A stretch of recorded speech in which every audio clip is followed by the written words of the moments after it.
A suicide bomber blew himself in a mosque in Peshawar. Over 100 men, including police officers and civilians, were killed.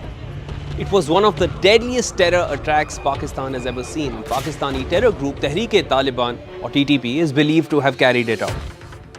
The continuous onslaught of TTP has made Pakistan so desperate for help that it is now looking towards the Afghan Taliban for intervention in the matter.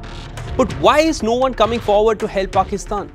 Or rather, why will no one come forward to help Pakistan?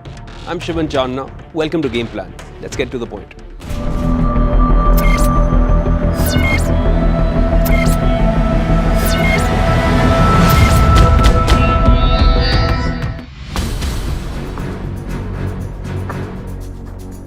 TTP was formed by the hardened Pashtun tribes in northwest Pakistan sometime in 2007.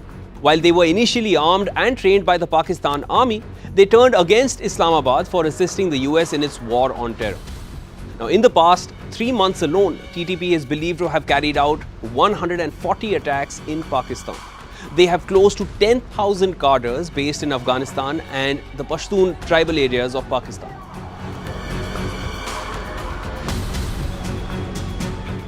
Pakistan's Interior Minister Rana Sanaullah in an interview passed a bold statement indicating that Islamabad will target TTP hideouts on Afghanistani soil if required. Listen to this. सबसे पहले तो अफगानिस्तान को क्योंकि हमारा वो बरादर इस्लामी मुल्क है, हम उसे कहेंगे कि ये ठिकाने हैं, इनको खत्म किया जाए और इन लोगों को हमारे हवाले किया जाए और अगर आगे से सवाबन नहीं होता तो फिर ये सारी चीजें जिस तरह से आपने कहा फिर मुमकिन. But then came the twist in the tale.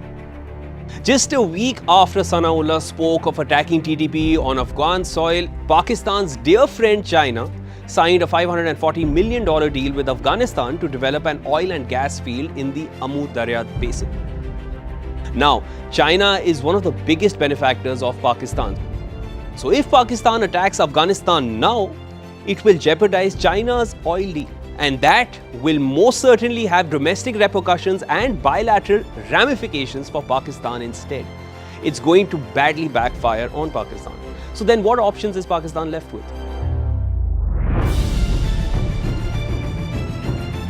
Pakistan is looking towards Afghan Taliban chief Haibatullah Akhundzada to help rein in the outlawed Pakistani Taliban.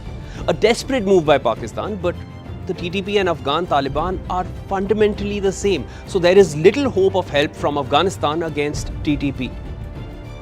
Pakistan may look towards its friend China, hoping that China can at least convince the Afghan Taliban to push for a ceasefire between the Pakistan Army and the TTP. But if China interferes, it can jeopardize its own interests at Pakistan's Gwadar port, which is the heart of the $50 billion China-Pakistan Economic Corridor, CPEC, and the most significant culmination point for China's Belt and Road Initiative. Chinese citizens in Gwadar are already under threat to vacate the area by local political outfits in Pakistan.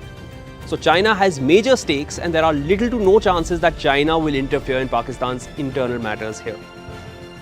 Pakistan could consider repeating its joint military operation Zarb-e-Azb from 2014, where nearly 3,500 militants were eliminated. But the operation took a major toll on Pakistan as well. Over 500 Pakistani soldiers lost their lives during Zarb-e-Azb and nearly 1 million people were displaced from their homes. Given Pakistan's current financial crisis, it cannot consider such an operation again. Pakistan may look towards engaging with the US and asking for help, but again, there is no chance the US would want to intervene in any conflict involving Taliban or Afghanistan.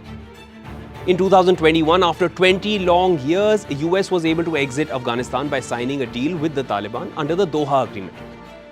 Launching an offensive against the TTP to help Pakistan will jeopardize US deal with the Taliban, and US doesn't want any of that.